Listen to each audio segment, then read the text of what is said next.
suspecting, stop torturing, stop overreacting and stop prejudice. ये 4 बातों का आपको समझना है कि जिंदगी में ये 4 पॉइंट को ध्यान रखो। पहले नंबर में स्टॉप सस्पेक्टिंग।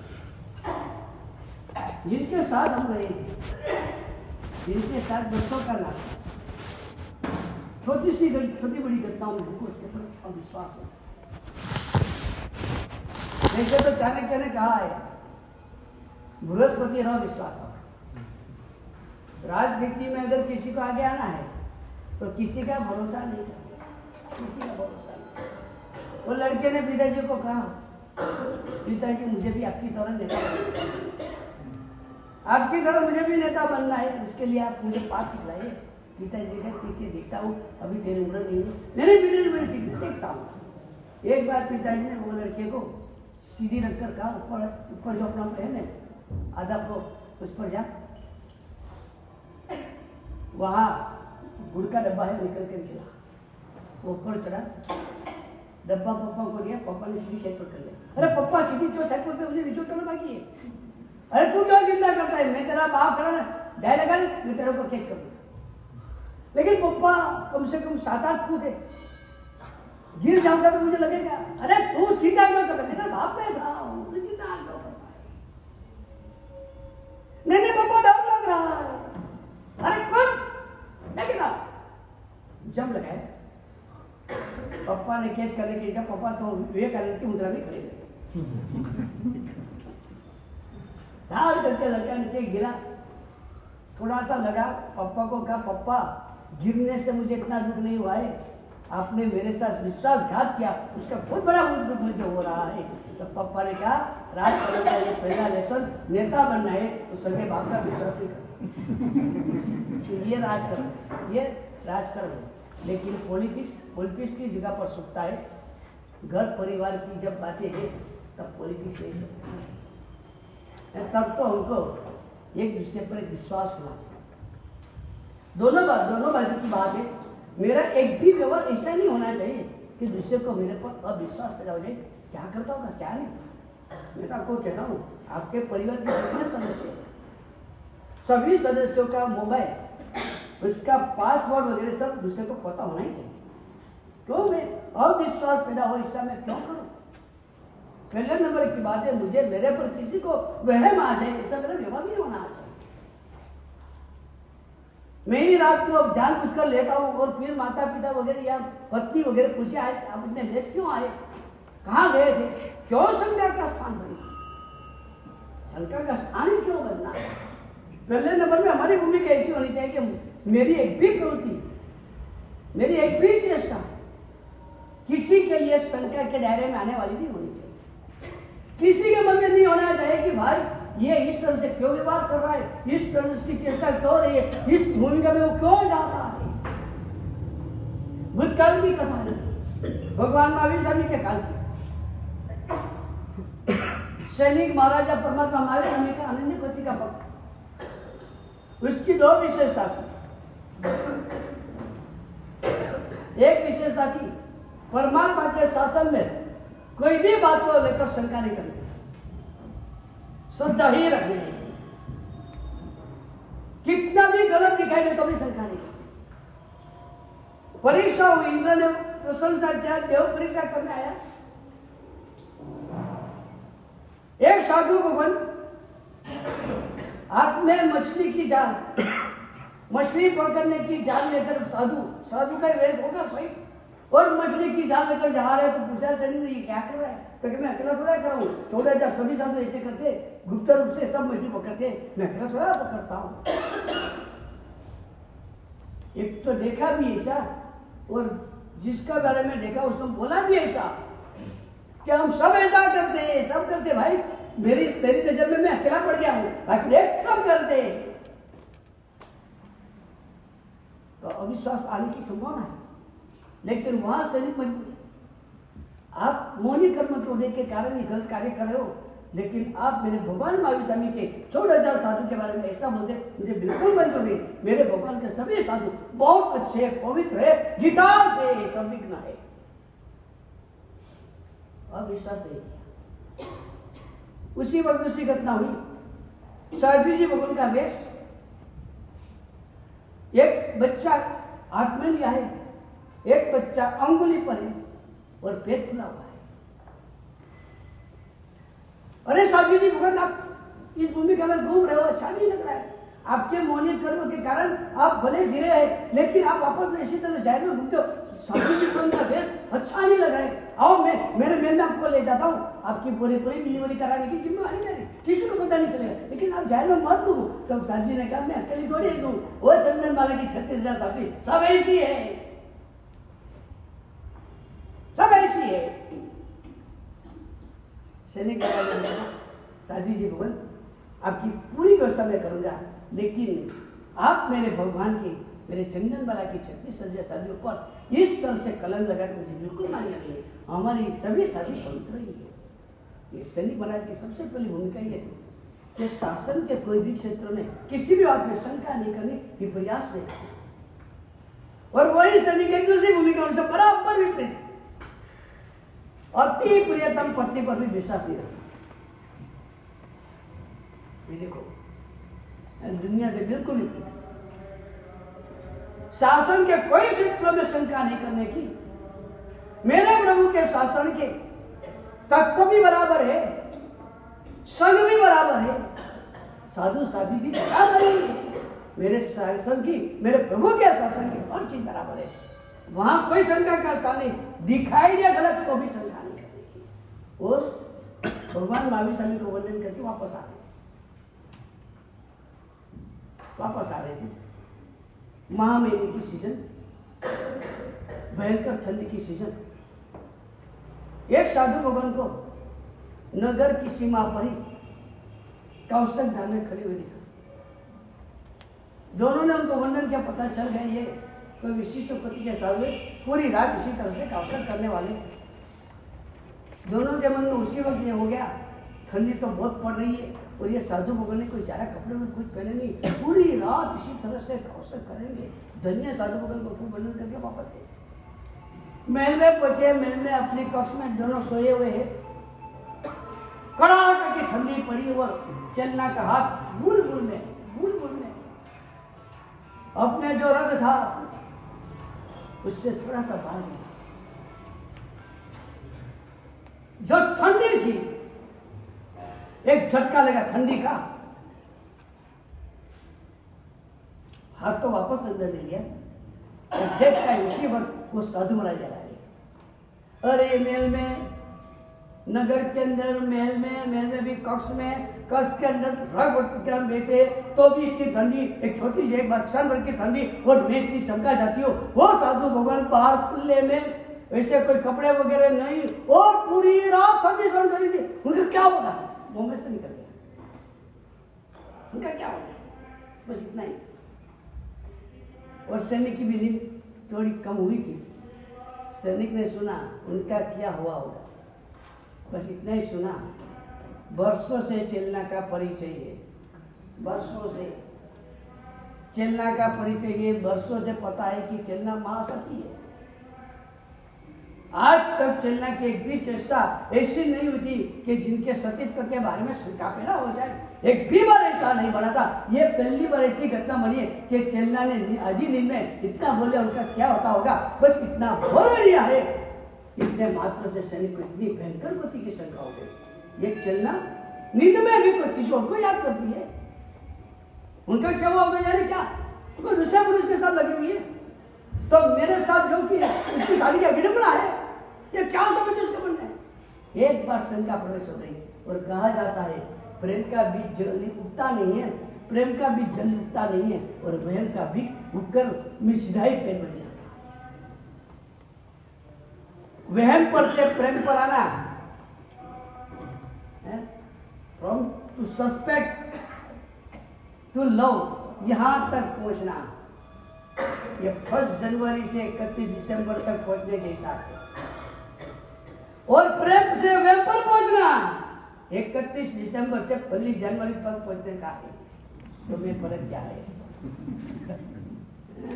प्रेम से वहम से प्रेम पर पहुंचना है, वहम से प्रेम पर पहुंचना है 1 जनवरी से 31 दिसंबर तक, यानी बहुत लंबा रास्ता है। लेकिन वहम में से प्रेम में जाना है, प्रेम में से वहम में जाना है, प्रेम में से वहम में जाना है। तो बोलो 31 दिसंबर से 1 जनवरी कितना बाकी है? पास हो। और एक बार गलत विचार मन में आ गया तो फिर उसके ऊपर हमारी ताकत है ना, ये स्पीच बहुत अच्छा है कि उसमें हम ऑन करने की भी ताकत रखते हैं, ऑफ करने की भी ताकत रखते हैं। लेकिन यहाँ जो है ना, ओनली हमको एक ही सुविधा मिले, ऑन करो, ऑफ करना आता ही नहीं। ऑन करना आ जाता है, एक बार विचार गलत आ गया, एक बार किसी पर शंका पैदा हो गई और फिर वो अच्छा हो या बुरा हो, आपकी नींद हराम हो जाने लगी। इसके साथ के हर एक व्यवहार में आपको शंका शंका शंका शंका पड़ती जाएगी। आपके टेबल पर आपने एक बंडल रखा था, 500 रुपये का बंडल रखा था, आपको ऐसा ही ख्याल के बंडल मेरे टेबल पर ही रखा था, टेबल पर बंडल रखा, आप निकल गए तो 5 मिनट में वापस आए, बंडल दिखाई नहीं दे रहा और आपको पता चला मेरा नौकर ही कचरा निकालने के लिए वहां गया। तो क्या होगा? कस्तूरी लेसन ने यह प्रसंग लिया है कि एक गरीब लड़का जिसको एक आशीर्वाद प्राप्त हुआ था और बड़ा सुकून हो गया था, बड़ा प्रामाणिक, वो प्रामाणिक था, इसीलिए सेठ ने उसको डायमंड में अपने वहां नौकरी दिया और अपना राइट हैंड बना दिया था। दोनों चर्चा करके बाहर निकले, एक डायमंड का पैकेट जो टेबल पर रखा था, ऐसे सेठ को ख्याल था, पहले सेठ निकले, बाद में वो नौकर निकला, वापस सेठ अंदर जब आए तो पैकेट नहीं दिखाई दिया। उनको शंका हो गई कि जरूर ये मेरे जो राइट हैंड है, मेरा नौकर है, जिसके ऊपर विश्वास था, प्रामाणिक है, उसी कारण जिसके साथ कनेक्शन हुआ था, उसी ने मेरे साथ विश्वासघात किया है। बस शंका पड़ गई, सेठ ने उसको निकाल दिया। उसके पुण्य से सेठ का धंधा चलता था, सेठ का धंधा डाउन हुआ। 2 दिन के बाद सेठ ने जब अपना लॉकर खोला, टेबल खोला, तो पैकेट वहां ही था। लेकिन एक बार शंका पड़ गई, आपका वो टेबल, उसके ऊपर 500 का बंडल था और आपको पता है कि नौकर जाकर आया, अब आपका व्यवहार क्या रहेगा? नौकर की हर एक के साथ शंका पड़ी। एक बार शंका पड़ गई तो मात्र शंका नहीं रहेगी, डिसीजन आ जाएगा। एक बार शंका हुई तो सीधा डिसीजन, वही चोर है, चलो उसकी तपास करो, उसको रिमांड कर लो। पुलिस को किसी ने, मेरे को शंका है किसी ने चोरी किया है, मारा ठोका सब किया। बाद में टेबल खोला तो पता चला 500 का बंडल अंदर था। मात्र चोरी करने से काम पूरा नहीं होगा। एक बात समझ लो, जिसके ऊपर चोरी की शंका आपने किया और उसके बाद में पता चला उसने चोरी नहीं किया है, तो चोरी करने मात्र से काम नहीं चलता है, क्योंकि एक बार आपने उसका दिल तो डाला है और एक बार आपने उसको चोर कह के इतना भयंकर पाप कर्म बांध दिया है। अब मात्र चोरी करने से काम नहीं चलता है। आपने किसी का गला काट डाला और बाद में कहता सॉरी मुझे पता नहीं कि आपका गला नहीं काटना था, तो क्या होगा? एक बार गला काट डाला और बाद में कहो कि सॉरी मुझे पता नहीं था, तो उसका अर्थ क्या है? तो पहले नंबर की बात, स्टॉप सस्पेक्टिंग। अब आप कहेंगे किसी का व्यवहार ही ऐसा है, मेरा व्यवहार तो कभी किसी के साथ छिपाने का नहीं, मैं कभी किसी से छिपाता नहीं हूं, लेकिन वो सामने वाला ही छिपाता है तो मेरे मन में शंका नहीं पैदा होगी। उनका जो व्यवहार, जिस तरह का व्यवहार लगता है कि भाई मुझे तो शंका पड़ रही है। कभी रात को लेट आते हैं तो शंका पड़ जाती, कभी मोबाइल में पासवर्ड तो पता नहीं है, मोबाइल में एक काम में जाकर बातें करते रहते, शंका पड़ जाए किसके साथ बात करते, क्या करते होंगे।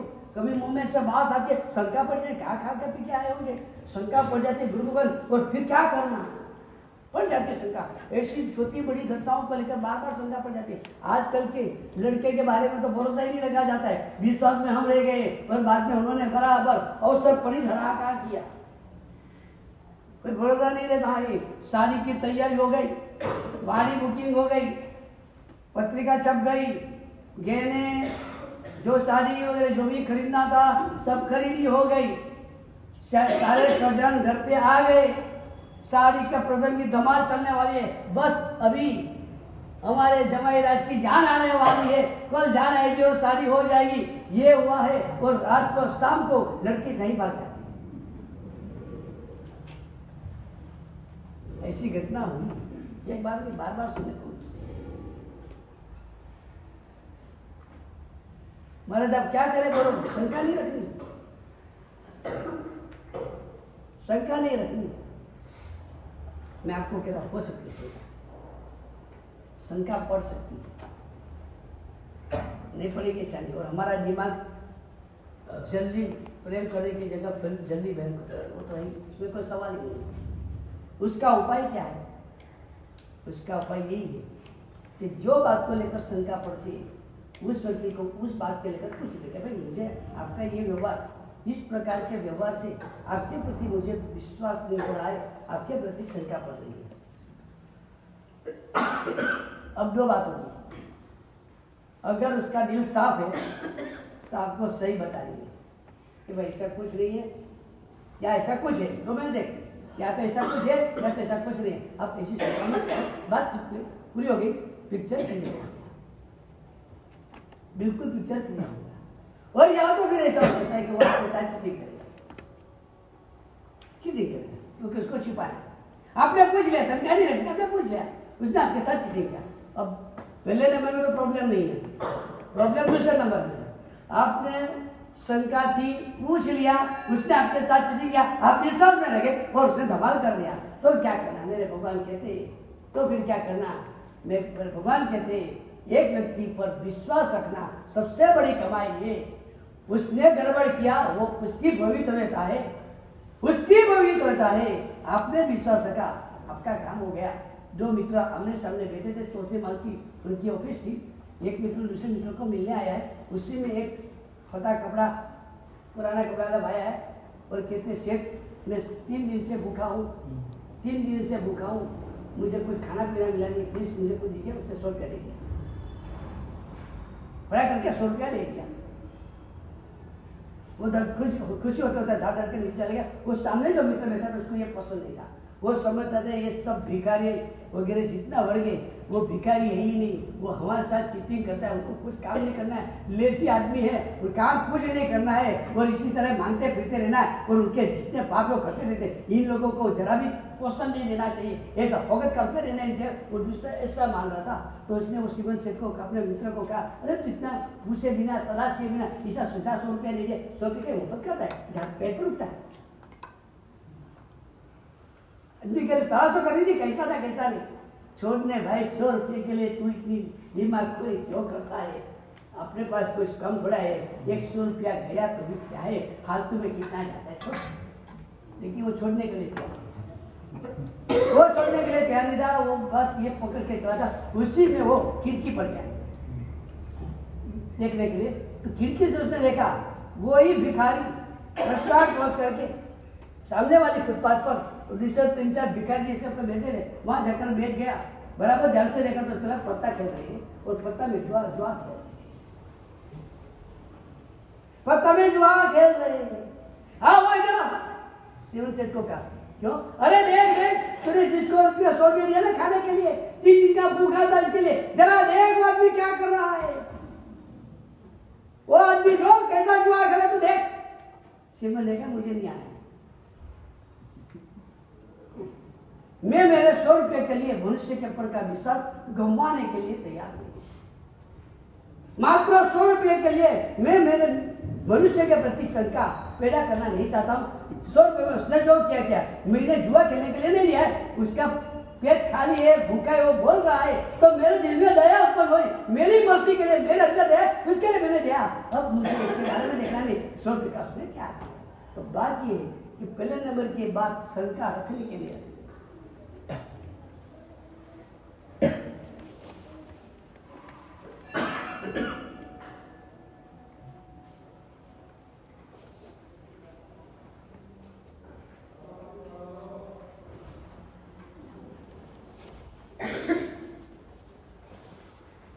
जितना भी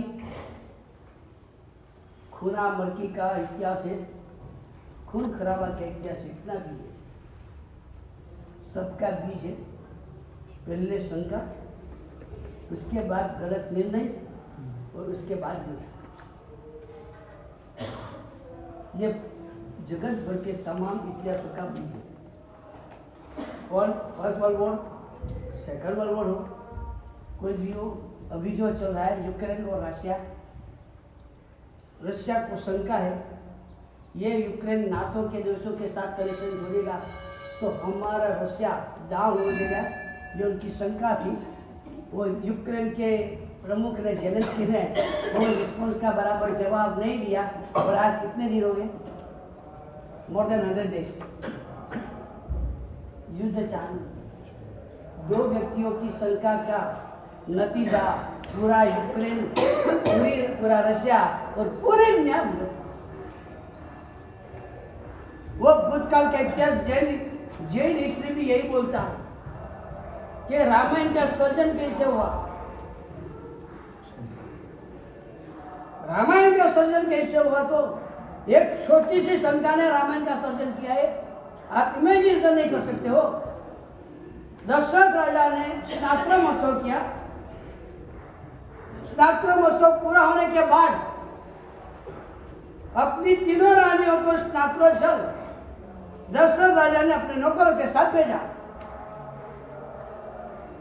फिर वो दशरथ राजा कौशल्या को, जो अपनी पहली पत्नी है, पहले उनको मिलने गया है। जब अंदर प्रवेश करेंगे, द्वार बंद था, खोला उसने धक्का लगाकर, वो कौशल्या ने ऊपर फांसा तैयार किया है अपने गले लगाने की तैयारी में, यानी कि सुसाइड करने की तैयारी में। दशरथ को झटका लगा, अरे कौशल्या को क्या हो गया? आत्महत्या, उसके लिए तैयारी। ऐसा झटका लग गया दशरथ राजा को। फौरन कौशल्या को रोका,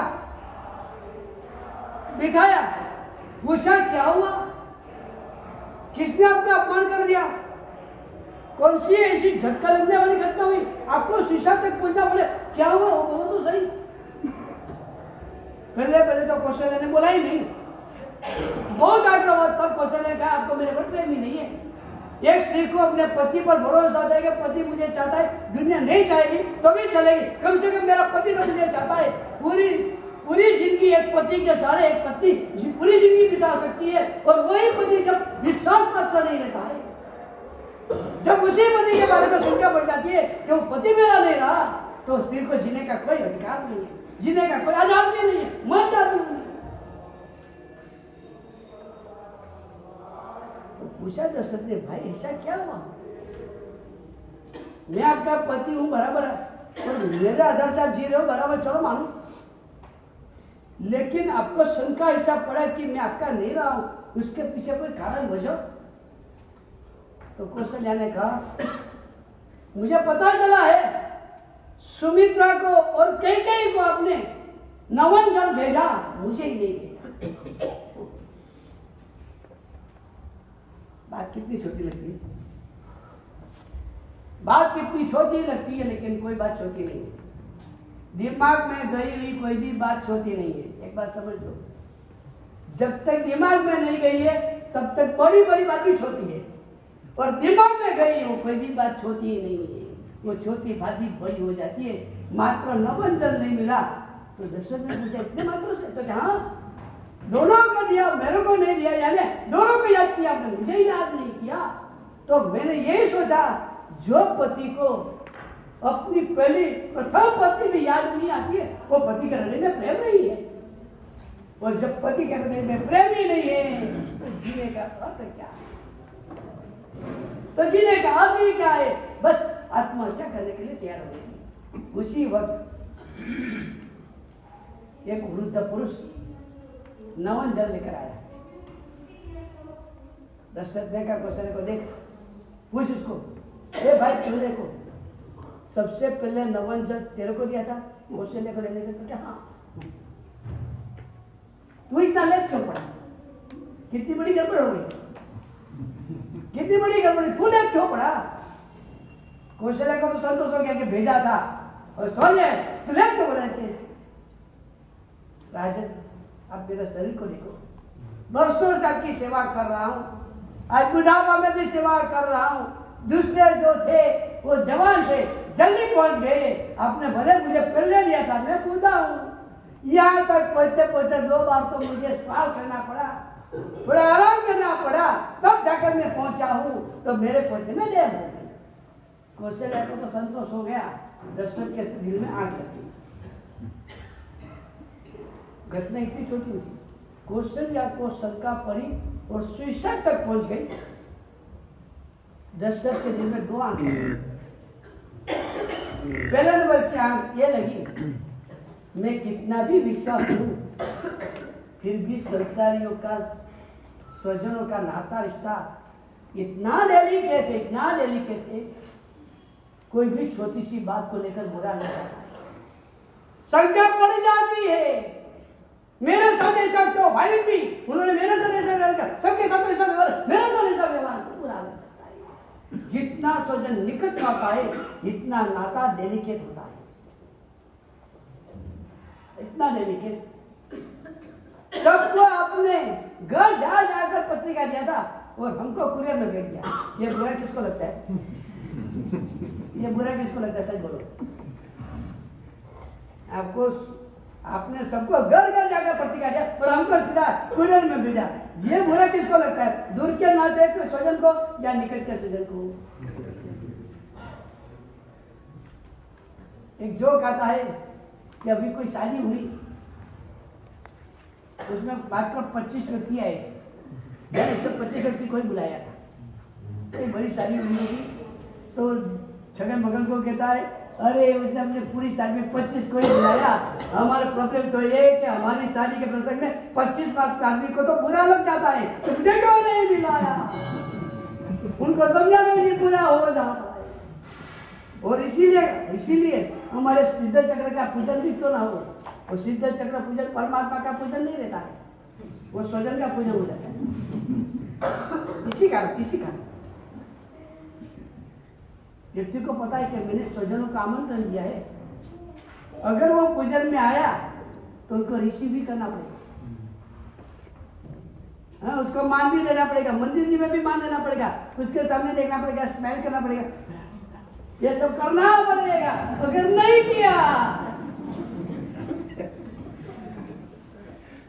नहीं किया तो उसमें उनका हक नहीं है। आप भी ऐसा ही करो। आप किसी के सिद्ध चक्र पूजन में गए और उसने आपको जरा रिसीव नहीं किया, जरा स्माइल नहीं दिया, नजर से नजर मिली, फिर भी वो तो पूजन नहीं रहा, तो आपको बुरा लगता है कि नहीं? आपको लगता है कि नहीं लगता है? वो बोलो भाई। फिर आप विवेक करेंगे, विवेक तो जरूर करना, आप होशियार हो। वो पूजन करता करता आपको देखा, हैया ही कहते हो, आप पहले भी कहते नहीं, आप पूजन मेरा, वो सब नाटक है, उनमें तो आपको भी होता है। उसने मुझे अगर स्माइल नहीं दिया, रिसीव नहीं किया, देख लूंगा। तो बात ये इसलिए सिद्ध चक्र पूजन भी है ना, वो कौन सा पूजन है? मेरा नाम चेंज कर देना, बस कारण नहीं। हम छोटी बड़ी बातों को इतना वजन दे देते, हर एक बात में शंका कर लेते हो, वो मेरे साथ ऐसा व्यवहार कर रहा है, क्या उसको मेरे साथ रिश्ता नहीं रखना है? क्या मेरी कोई भूतकाल की बात को लेकर उसको बुरा लग गया है? या तो क्या बहुत रुपया कमाया है, इसकी घर नहीं चल गई है? जात की शंका पैदा हो जाती। जिंदगी को सुखी करना है, मस्त करना है, तो पहले नंबर में समझ लो, शंका के जहर को निकाल। जिनके पर शंका रखेंगे उसको जो करना है करे, उसकी पंचायत में मुझे मेरी नींद हराम नहीं करनी। आप कितना भी चौकसाई करोगे, कितना भी ध्यान रखोगे, जिसको गड़बड़ी करनी है, समझ लो चोर की आंख 4 होती है। चोर की आंख 4 होती है। आप कितना भी करो, अगर जिसको गलत ही करना है वो गलत करके ही रहेगा। फिर पत्नी हो, पति हो, पुत्र हो, पुत्री हो, जो भी हो, पार्टनर बारे में भी यही चलता है। एक शंका का बीज आ जाता है और उसके कारण पूरी आग लग जाती है।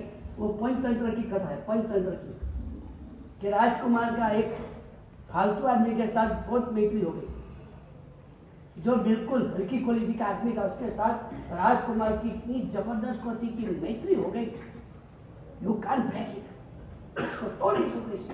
राजा को ये मैत्री पसंद नहीं, ये फालतू आदमी मेरे राजकुमार को स्पॉइल कर डालेगा, हर एक प्रकार के दुश्मनों से भरा हुआ है और राजकुमार के साथ में भी रखता है। राजकुमार बेचारा सब खत्म हो जाएगा, जिसको मैं राजा बनाना चाहता हूँ वो राजकुमार उसके साथ घूमेगा, जो दारू पीता है, जुआ खेलता है, क्या क्या नहीं करता है, उसके साथ मेरा राजकुमार रहेगा। गंगा कभी गतर को गंगा नहीं बना सकती, गतर की ताकत है गंगा को गतर बना सकती। 35 आम की ताकत नहीं है 36वीं सड़ी हुई आम को अच्छा करने की, लेकिन 36वीं सड़ी हुई आम की ताकत है 35 आम को सड़ा देगी। लेकिन जैसे जैसे राजा राजकुमार को समझाने जाता है, राजकुमार अपने मित्रों को कहते हैं कि मेरे पिताजी ने ऐसा ऐसा कहा है, हर एक बात कर देता है मित्रों को, मित्र कहते देख हमारे दोनों की दोस्ती इतनी पक्की है और सबको इसके कारण जेलसी होती है, आपके पिताजी को भी जेलसी हो रही है, मैं तुझे जो आइडिया देता हूँ, मैं तुझे जो मार्ग देता हूँ, मैं जो बुद्धि देता हूँ, किसी के पास नहीं है, सबको जेलसी हो रही है। और राजकुमार की बातों में आता जा रहा है, इतनी पक्की मैत्री होती जा रही है, जैसे जैसे राजा दूसरे सब सलाह देते वैसे वैसे उसकी मैत्री और घात होती जा रही। राजा ने मंत्री को पूछा क्या करें, मंत्री के सब दिन हो जाएगा, बस मुझे बताना था, अभी क्या करेगा काम। राजा ने पूछा कैसे आप करोगे, कोई बात नहीं आप चिंता मत करो, कल राजकुमार का युवराज पढ़ लो,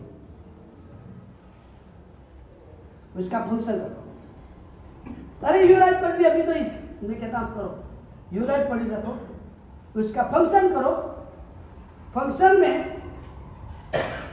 युवराज को आप अपने सिंहासन के पास आओ, उसके कान में आप बात करना और उस वक्त उसके मित्रों के सामने देखे रहना, बस इतना ही करना, दूसरा कोई नहीं। लेकिन क्या बात करो, बिल्कुल फालतू बात करना, कान में जाकर उसके कान में ये पूछना आज सुबह से तूने क्या किया, नाश्ता किया था, बराबर घुमा था, फालतू बात करना, दूसरी कोई बड़ी बात नहीं करना। लेकिन ये बात करते वो उसके मित्र के सामने दो चार बात देखते रहना, जो अलग झलक देखते रहना, बस बात पूरी हो गई, जो काम पूरा हो जाएगा।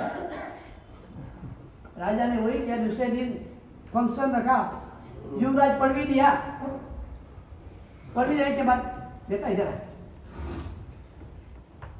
राजकुमार को निकल बुलाया और निकल बुलाकर एक देश एकदम खानगी बहुत महत्व की जबरदस्त की बात करते, कान में बात करते, सुबह जल्दी उठा था, बराबर जिमा था, नौका से बराबर किया था, तबियत ठीक है, दूसरा कोई बोलते बोलते उसके सामने देखता है, मित्र के सामने वो फंक्शन पूरा हुआ, दोनों मित्र मिले, अभी जमा हो गई सर, और दूसरे मित्र के मन में राजा उनको खानगी में कान में बोल रहे और उनके सामने देखकर बोल रहे, तो सीधी बात है, शंका क्या आएगी, आपकी बात करो, दूसरे की छोड़ो, दो वहां दूर बैठे खड़े खड़े दो आदमी आपके सामने देखकर बात करें तो आप क्या मानोगे, इसमें क्या बुरा है। लेकिन आगे मेरे लिए बोल रहे और मेरे लिए क्या अच्छा बोल रहे, मेरे लिए क्या बोले वो तो बोलो। साथ में दूसरा ये होगा, वो आदमी दूसरा आदमी को मेरे सामने तो कुछ कह रहा है, ठीक है अच्छा नहीं कह रहा है, अब क्या गुनाह माल करता होगा, नहीं वो जरूर मेरे बारे में हल्की बात करता होगा, उसके सामने कहता है ये हराम पर है 420 से, हमको ये कल्पना आ जाती है और मन में घुस जाता है वो मेरे लिए क्या बोल रहा है। हमारी हालत है तो उसकी हालत यही होगी। वो मित्रों ने बारह को पूछा राजकुमार को, तेरे पिताजी ने वो कान में क्या बात किया, मेरे सामने लेकर बात कर क्या बात किया, छोड़ बात कुछ नहीं था, मैं भी ये उलझन में था, मेरे पिताजी ने मुझे जाहिर में बुलाकर बिल्कुल फालतू के प्रश्न पूछे और फालतू की बातें क्या। वो मित्र ने कहा तेरे पिताजी अक्कल वाले हैं, नहीं है अक्कल वाले, और इतने सभा के बीच में तेरे को अकेला कान में बात करते और क्या बोलते, तू नौका से क्या, मेरे को भी अक्कल है, जरूर तेरे पिताजी ने मेरे बारे में कुछ तेरे को बताए, तू मुझे बता नहीं रहा।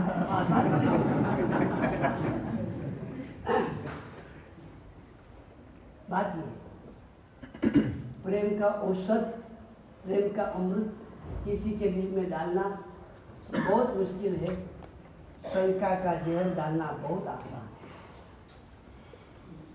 है। किसी के बारे शंका पैदा करा देना बहुत आसान है, लेकिन एक बात है, एक बार दिल में शंका पैदा हो गई, एक बार दिल में किसी के प्रति दुर्भाव पैदा हो गया, तो बाद में निकलना बहुत भारी पड़ता है। कभी कभार तो ऐसी भी परिस्थिति होती है जिनके बारे में मैं गलत सोच रहा था कि शायद वो ऐसा होगा, हो सकता है कि वो मैं जो मानता हूँ उसे बिल्कुल विपरीत हो सकता है। लेकिन जब तक क्लियर नहीं होता है बात, जब तक बात क्लियर नहीं होती है, डिस्टेंस बढ़ता ही जाता है, एक दूसरे के प्रति द्वेष भाव बढ़ता जाता है। एक लौता लड़का रात के समय में, आज तक जो लड़का का रिकॉर्ड बहुत अच्छा था, पिताजी ने उसको दुकान संभालने को दे दिया था। वो लड़का बिल्कुल सीधा साधा सिंपल लड़का, सुबह दुकान में जाना, शाम को 7-8 बजे तक में घर पे आ जाना, बिल्कुल सीधा सरल चल रहा था। एक बार वो लड़के के पार्टी थी, ये पार्टी नाम का शब्द बहुत भारी है कि आजकल की पार्टी में दृष्टि के बिना पार्टी पूरी नहीं होती, ये बहुत गड़बड़ी होती। मानो कि ये पार्टी का एक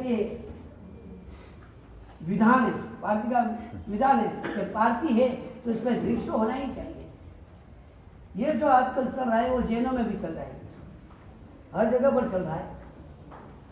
मैं कहता हूँ पार्टी करनी ऐसी करो जो हम साथ में मिलकर समय करेंगे, जो नहीं हो सकते। पैसे क्या है, मेरा जन्मदिन है, पार्टी के लिए हम समय करेंगे और दोपहर क्या भोजन करेंगे, तो ये पार्टी नहीं हो सकती है, ये नहीं हो सकते। मैं पूछता हूँ, वो क्रिश्चियनों की पार्टी हमने कैच कर ली है, चलो हमारी जैन पार्टी दुनिया को देते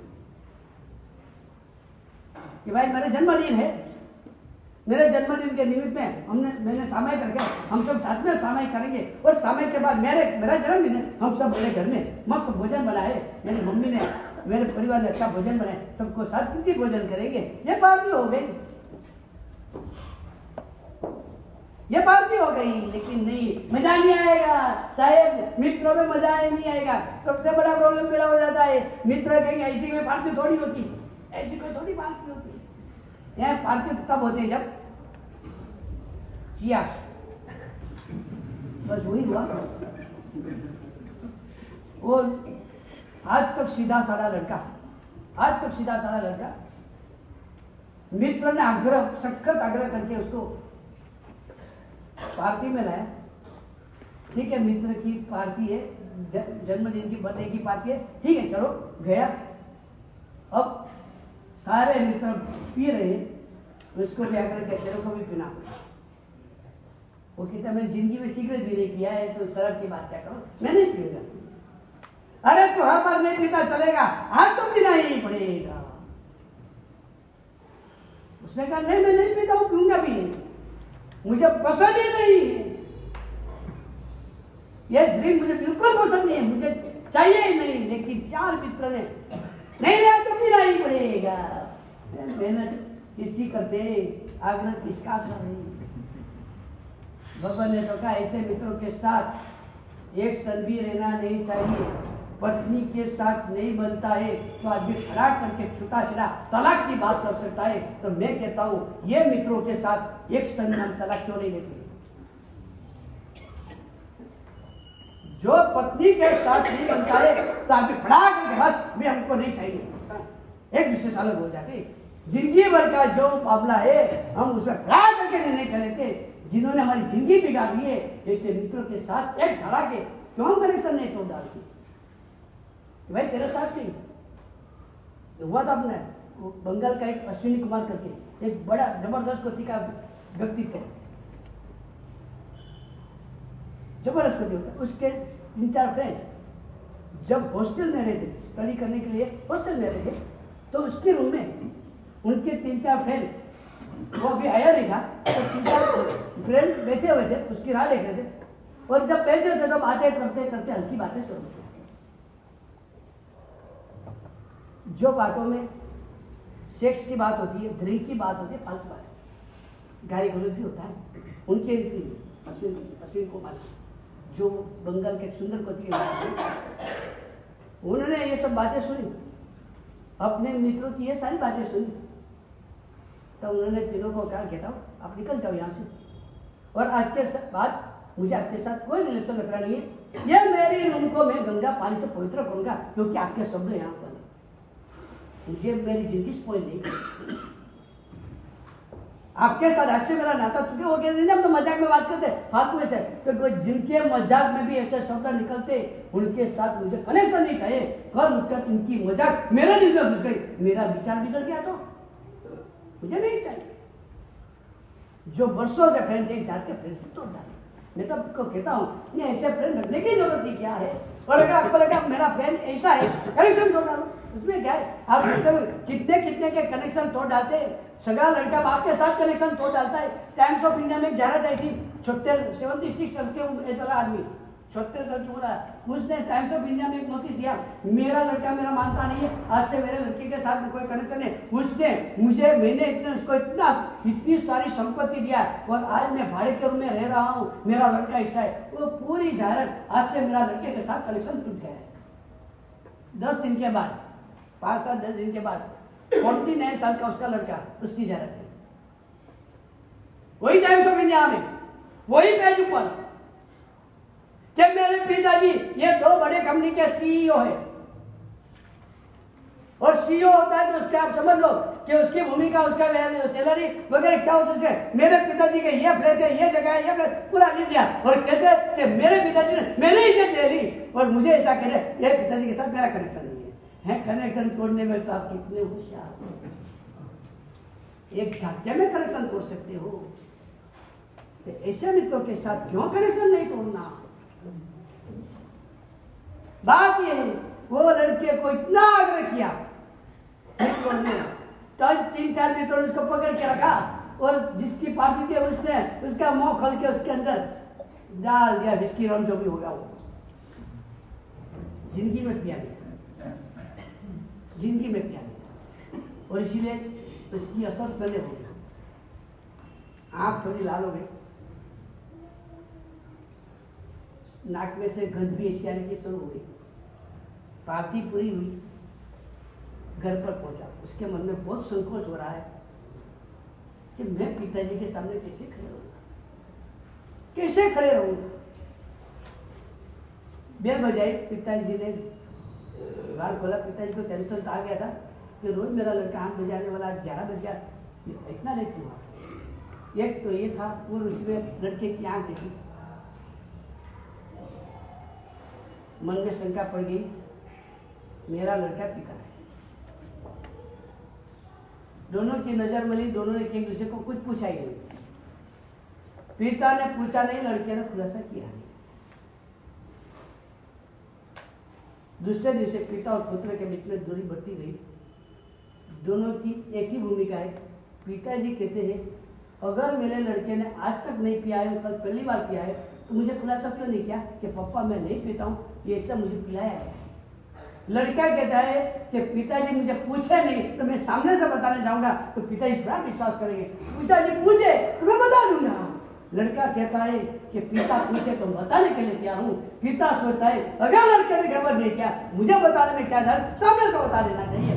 बस इतना कोई परिस्थिति यहाँ तक आई गई, पिता पुत्र अलग हो गए। ये परिस्थिति, जिंदगी को जहर बनाने का काम, हमारी जिंदगी को जहर बनाने का काम है। हर बात में, हर जगह पर शंका पैदा होती हुई। पहले नंबर वापस में कहता हूं, मुझे ऐसा एक भी व्यवहार नहीं करना है किसी को मेरे प्रति शंका पड़े। हमारे भगवान ने हमारे साधु के लिए कहा है, तेरा एक छोटा सा भी गलत व्यवहार, यानी लोगों की नजर में लगे कि ये गलत व्यवहार है और वो जहर में हुआ है, तो प्रायश्चित की वैरायटी बताई। अगर सामान्य साधु का व्यवहार लोगों की शंका का स्थान हुआ, कैसे होता है ये भी आपको बताऊं। साधु संदिल जाता है, अभी संदिल की व्यवस्था इतनी नहीं रही है। पहले 1024 भांगा थे, 1024 संदिल के लिए। उसमें से अनापात असंलोक वो एक प्रकार का भांगा है, उसी प्रकार के संदिल भूमि में जाने का होता है। हुआ एक साधु ठंडी भूमि जाकर बाहर निकला। अभी वो बाहर निकला नहीं है, उसको तो पता भी नहीं था। वो जंगल में 3-4 ऐसी जुड़ी अलग अलग केड़ी थी। एक केड़ी से साधु बाहर आए, कहीं दूसरी केड़ी जहां से बेलो जाती होगी वहां से एक बेल 2 मिनट में बाहर आई। कोई वहां खड़ा गिरती है, उसने ये दौड़ेगा। साधु बिल्कुल निर्दोष है, बिल्कुल निर्दोष। बस उसकी गलती मानो तो इतनी गलती, तंजीर जाने से पहले तलाश कर लेता यहाँ कोई भी जगह पर बहने जाती है कि नहीं जाती, इतना ही ध्यान रखना था। जरा उसकी थोड़ी गड़बड़ी हो गई, लग गया हुआ तीव्र करते दूंगा वो। ये शंका का स्थान हुआ। अब वेराइटी बताई भगवान ने, आप दूसरे के शंका का स्थान बने। साधु के लिए प्रायश्चित अलग, गणी के लिए प्रायश्चित अलग, स्थविर के लिए प्रायश्चित अलग, उपाध्याय के लिए प्रायश्चित अलग और आचार्य के लिए प्रायश्चित अलग। एक शंका पड़ी, मेरी कोई वैसे तो गलती नहीं है, लेकिन मेरे कारण लोगों को शंका पड़ी, मेरे कारण लोगों को शंका पड़ी तो मुझे प्रायश्चित देना। भगवान यह कहते हैं कि साधु का जीवन उसका जैसा होना चाहिए, उसका बिल्कुल खुला सा, किसी को एक थोड़ी सी भी शंका नहीं पड़नी चाहिए साधु ने ऐसा क्यों किया। एक शंका भी नहीं पड़नी चाहिए। अगर पड़ी शंका दूसरे को कि साधु का ये व्यवहार बराबर नहीं था, क्या उसमें कुछ गड़बड़ है, एक शंका पड़ गई। हम आपको इसीलिए कहते, आप यहाँ आते हो, तकलीफ आपको क्या है, आप दीवन दावनगिरी से दादर गुरुदेव को वंदन करने जाएंगे, खास वंदन करने जाना है। ऊपर से जाने के बाद सामने गुरुदेव बैठे, अपने गुरुदेव को नहीं मिलेंगे, पहले आप नजर घुमाएंगे, ऐसे नजर घुमाएंगे। क्यों? क्योंकि मोबाइल चार्जिंग करने का पॉइंट कहाँ।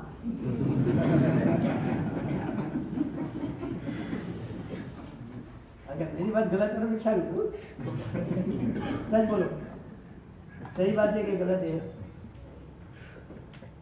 मैं जब पूछता हूँ सही है कि गलत है, बोले सीधा देखेंगे चार्जिंग पॉइंट कहाँ है, वहाँ चार्जिंग करना है। आपको पता है आप उपवास है कि मिलकत की चोरी कर रहे हो। आप कहेंगे साहब वो हमारे चार्जिंग में कितना पैसा लगने वाला है।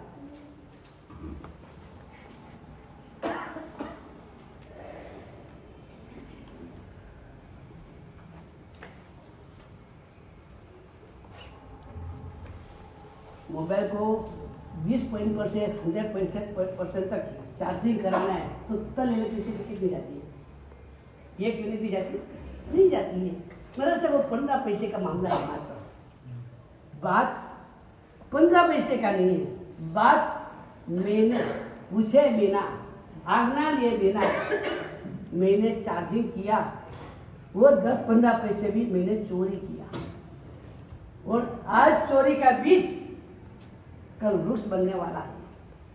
तो पूछना चाहिए। ये एक बात है। दूसरी बात क्या हो जाती है, अभी आप तो यहाँ हमारे साथ बैठे और यहाँ ही चार्जिंग का पॉइंट है, वहाँ मोबाइल ऐसे रखकर आप तो स्नान करने के लिए कहीं भी चले गए, पूजा करने, और कोई दूसरा व्यक्ति आया, एक चार्जिंग पॉइंट इधर है, मोबाइल इधर लगा हुआ है, दूसरा चार्जिंग पॉइंट, दूसरा मोबाइल वहाँ लगा है, और बीच में हमारा सब बैठे।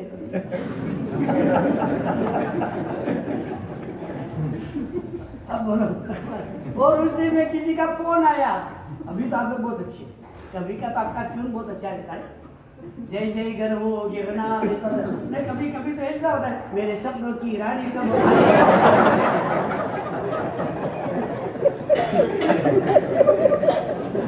अब भीतर से वो बच रहे, भाई मेरा सपना टूट गया हुआ है, हो गया क्या हमारा भाई?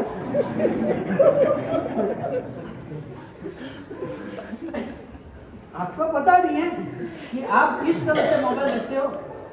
कल कोई जवान लड़का जो जल्दी से मेरे सर के पास नहीं आता है, उसको उपवास है कि विधि विधान वगैरह का पता नहीं है, और वो यहाँ आया, उसने देखा महाराज साहब तो मोबाइल दे, एक मोबाइल इधर है, एक मोबाइल इधर है, घर पर जाकर बोलूंगा महाराज साहब को कितने मोबाइल रखते हैं, एक मोबाइल में रखता हूँ, और बोलूँ तो काट मोबाइल महाराज साहब को 2 मोबाइल।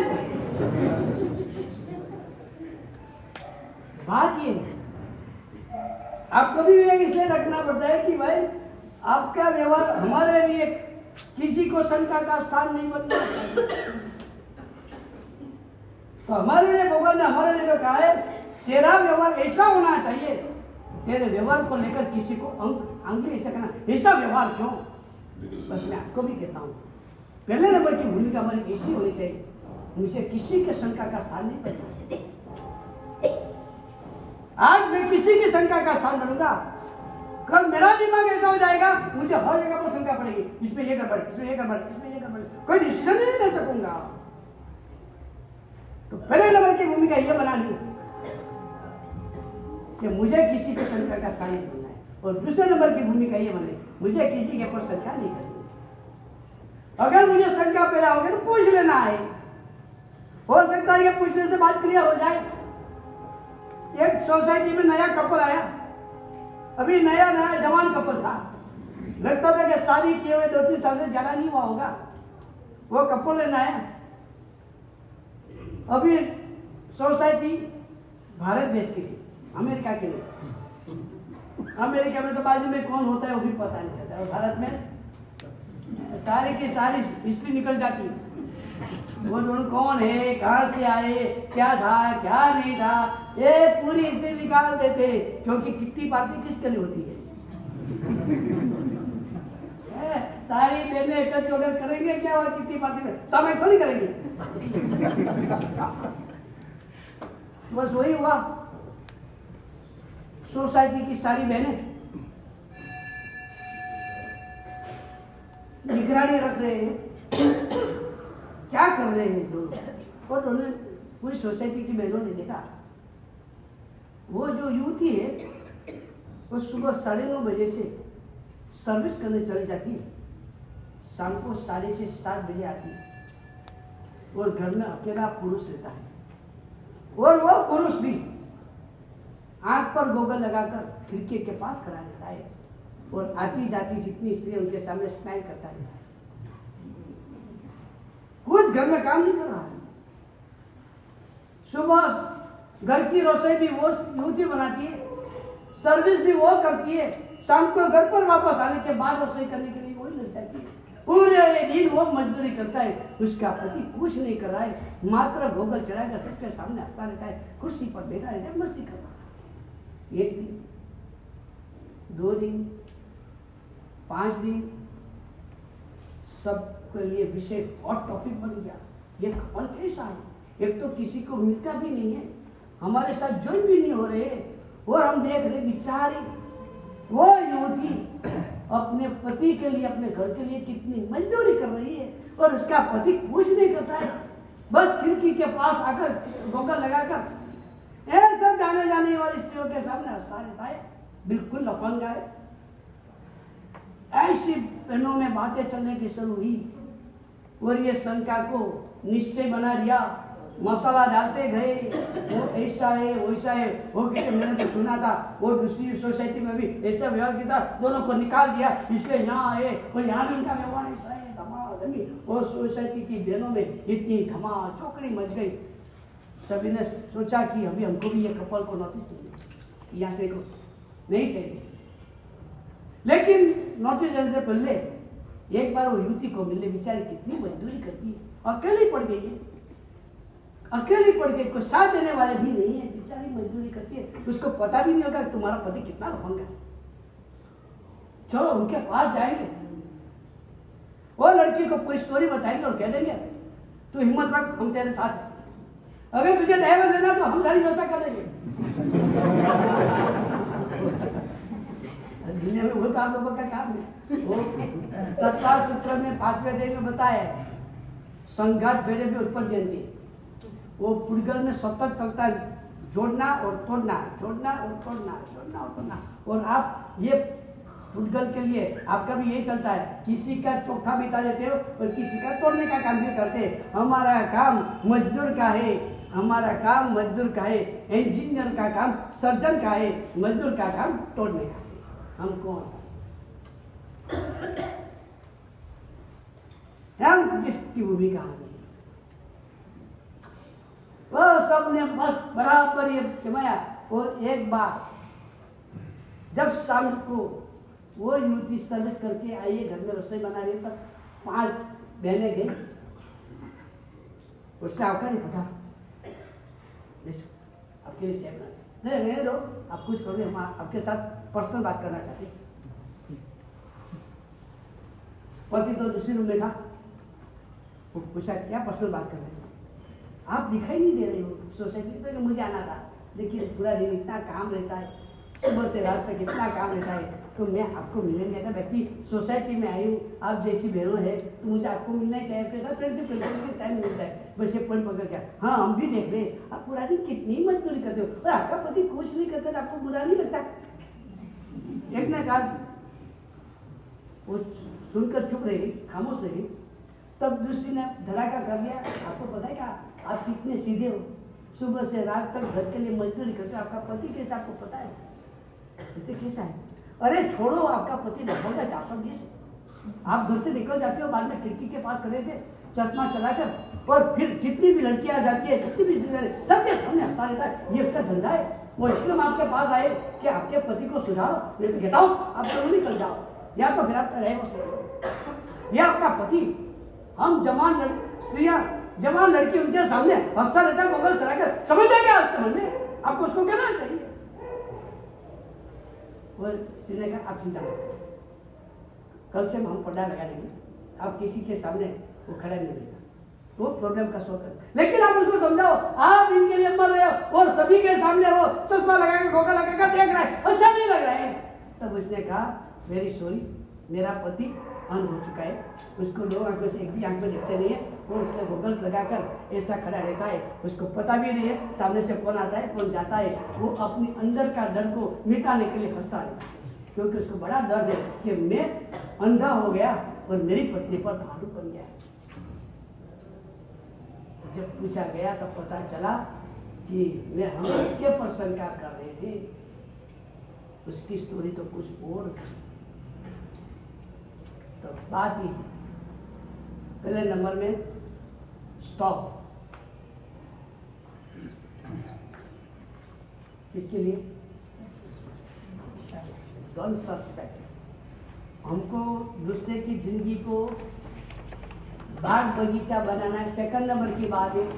पहले नंबर की बात मेरे लिए है कि मुझे जिंदगी में मस्ती से जीना है, प्रसन्नता से जीना है, आनंद से जीना है, तो मुझे यही भूमिका में जाना है, सब अच्छे हैं, ऑल आर गुड, सब अच्छे हैं, सब बराबर ही है, एक के विषय में भी मेरे मन में हो गया ये बराबर नहीं है तो मेरी जिंदगी जेल हो जाएगी, क्योंकि सतत उसका विचार चलता है। आपको पता है कल्पसूत्र में कहा है नरक में जाने के कारण, भविष्य में है नरक में कौन जाएगा, उसके बहुत सारे कारण है, ये कौन सा कारण बताए मालूम है,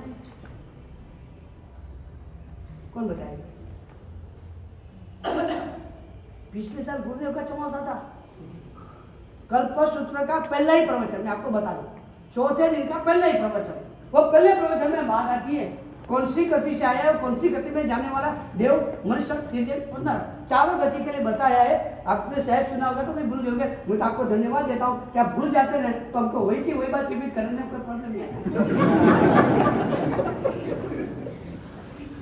हाँ भूल जाते तो अच्छा ही है। और नरक गति के कारणों में एक कारण बताया है, स्वजनों पर द्वेष, अपने निकट के स्वजन पर आप द्वेष रखो नरक में चले जाओगे, क्योंकि बार बार द्वेष द्वेष द्वेष चलता रहता है। उसने ऐसा क्यों किया, उसने ऐसा बीमार क्यों किया, वो ऐसा क्यों हुआ, बस चलता ही रहता है। वो ऐसा द्वेष रौद्र ध्यान कृष्ण ऐसा सीधे नरक में पहुंचा देता है, जैसे सैनिक को पहुंचा दिया कोनिक के प्रतिक्रिया। भगवान कहते तू एक किसी के ऊपर शंका रखेगा, शंका के कारण तेरे मन में झेर झेर झेर झेर चलता रहेगा, और झेर झेर सतत उसके प्रति दुर्भाव चलता रहेगा, नतीजा ये रहेगा। आपको मजाक की बात कहूं, रामायण में राम रावण का युद्ध हुआ, जितने भी रावण के पक्ष में लड़ने वाले थे वो सब देवलोक में गए, जितने भी राम के पक्ष में लड़ने वाले थे सब नरक में गए।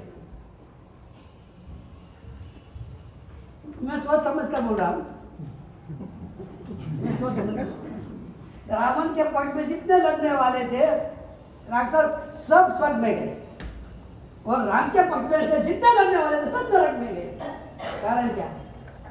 वेरी सिंपल कारण, रावण के पक्ष में जितने लड़ रहे थे वो राम को टारगेट करते, राम को मारो, राम को मारो, राम को मारो। नाम किसका ले रहे थे? बोले वैसे भी नाम किसका ले रहे थे? राम राम राम करते सब जनक में गए। वो राम के पक्ष में जो लड़ रहे थे वो नाम किसका ले रहे थे? रावण रावण रावण सब। तो बात ये, जिसके बारे में आपको द्वेष चलता रहेगा वो आपको नरक की भेंट देने वाला है। ये मैं नहीं बोलता हूं, ये कल्पसूत्र। अभी आप कल्पसूत्र की प्रत लेना मेरी बात को सही करने के लिए।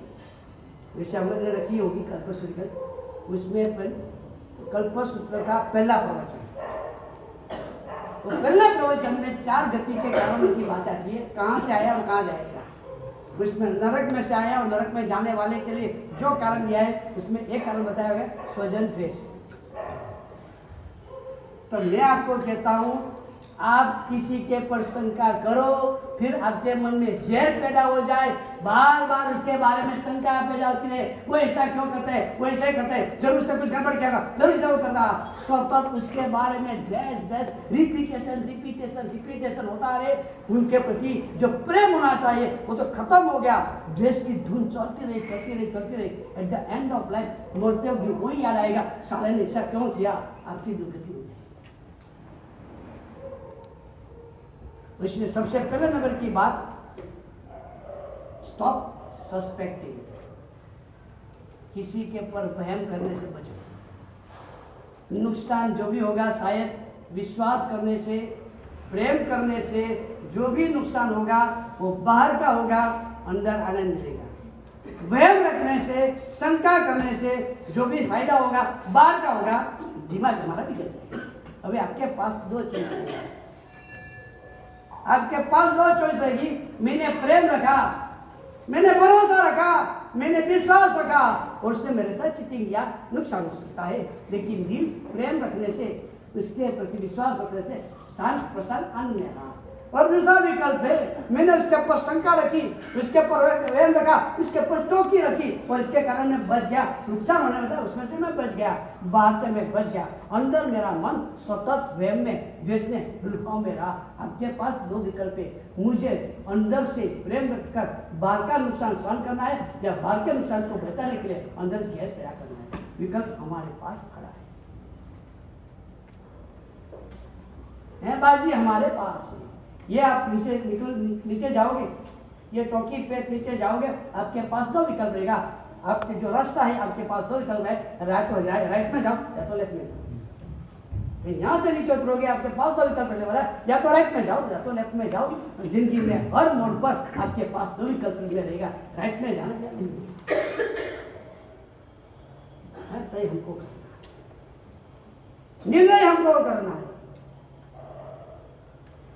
तो चलो पहली भूमिका हमको बनाएंगे।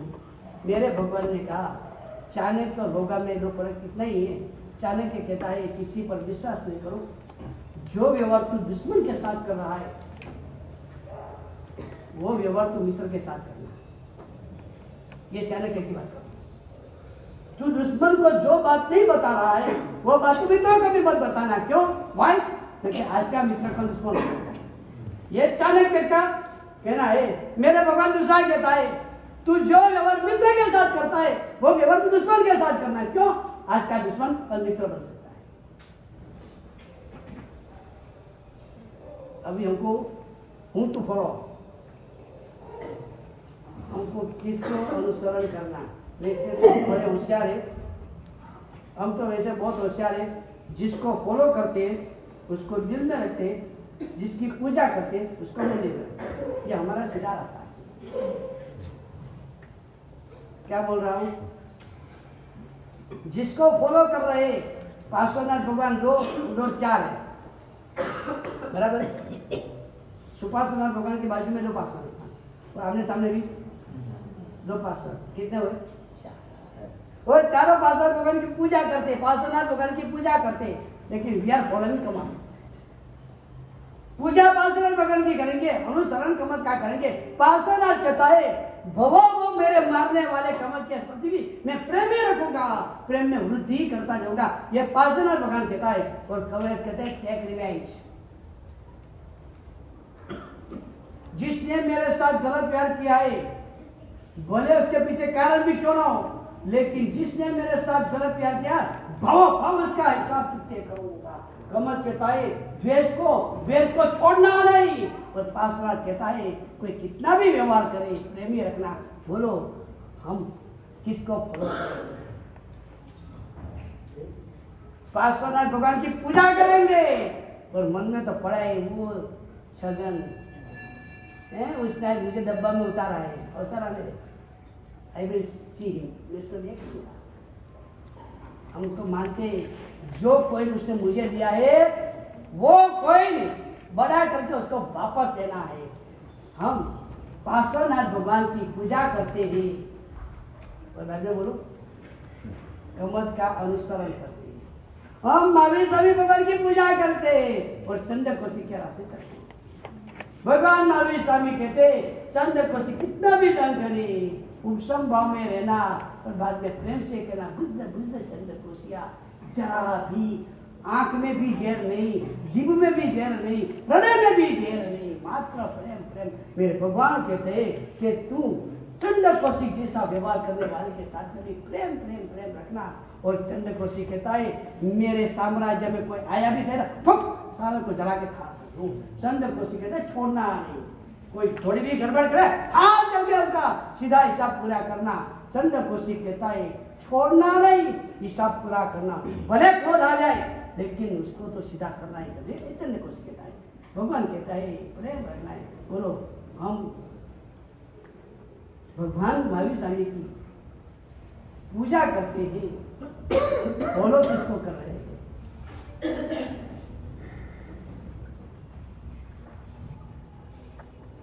तो हमारे भगवान का वचन है, एक चाणक्य का वचन है, एक भगवान महावीर स्वामी।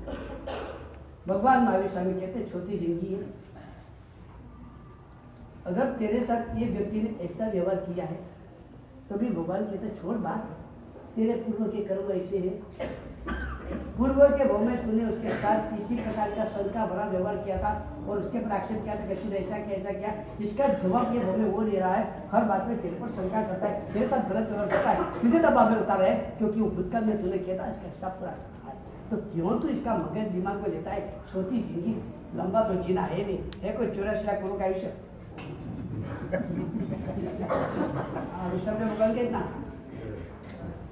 इतना जिंदगी तो है नहीं, एक छोटी सी जिंदगी, उसमें इसके प्रति द्वेष, इसके प्रति वैर, उनके प्रति शंका, उसके व्यवहार बराबर लेता है, उसके प्रति नजर नहीं रहता है, ये आदमी काम खोले ऐसा लगता है क्यों ये सब लेकर देता है। मैं कहता हूँ हम कोल्हापुर सांगली के रास्ते से आए थे, वहाँ चारों ओर देखे थे बहुत सारे खेत, हर एक खेत में गन्ने का बीज बोया जाता है। सांगली कोल्हापुर के आसपास में कितने खेत देखो, ज्यादातर खेतों में गन्ने का बीज बोया जाता है। मैं आपको सीधा कहता हूँ, आपको गन्ने का रस पसंद है कि करेला का रस? वैसे आयुर्वेदिक दृष्टि से देखा जाए तो करेला का रस बहुत गुणकारी माना गया है, बहुत गुणकारी है। करेले का रस में पता है कि ये गुण है, ये गुण है, ये गुण है, ये गुण है, इतने सारे गुण है। तो मैं आपको कहता हूँ कि बोलो आपको कोई आप किसी के वहाँ मेहमान के रूप में गए तो आपको गन्ने का रस फिर से ग्लास भर के लिए वो पसंद आएगा कि वो आपको सीधा करेला का रस देगा? बोला आपको पसंद क्या है? जिसको गन्ने का रस पीना है, जिसको गन्ने का रस पीना है, उसको गन्ने का बीज बोना जरूरी है। गन्ने का बीज बोए बिना गन्ने का रस मिलने वाला नहीं है। एक बात समझ लो, आज आपको हमारी दुकान में से बीज लेकर जाना है, कल आपको फल मिलने वाला है। बीज यही है। अगर आपको सब मेरे साथ प्रेम भरा व्यवहार करें, किसी को मेरे प्रति शंका न पड़े, मैं जो भी करूं सबको बराबर ही लगे, ये भूमिका अगर आज मुझे चाहिए तो मैं कहता हूं ये भूमिका आपको चाहिए। बीज बोना है, मुझे सबके व्यवहार में सीधापन लगे, मुझे सबके साथ प्रेम भरा व्यवहार है, मैं किसी के प्रति द्वेष दुर्भाव शंका रखूं नहीं, ये जरूरी है। एक बात समझ लो, सांगली का खेत है, हमारा हृदय एक जबरदस्त कोटि की फलद्रुप उपजाऊ जमीन। क्या करना है उसको तय करना है। चलो आज इतना ही रखेंगे।